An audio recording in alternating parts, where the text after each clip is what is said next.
Hey, what's going on, you guys? This is your boy Ernest Lil. Today, I want to talk to you about basics of video marketing. Listen, one of the key things about video marketing is being intentional with your video. When somebody is googling or YouTubing how to relieve a toothache, right? Depending on what the topic of your video is, they'll be able to watch your video, and if you are talking about something different than what your topic is, then you lose interest and you lose your lead or your customer, your audience.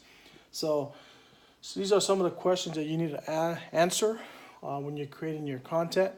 Are you solving a problem for your audience? Are you solving or relieving pain for your audience? All right. So answer these questions. That's my tip number one. Be intentional. Until next time, life is meant to be great. Peace out.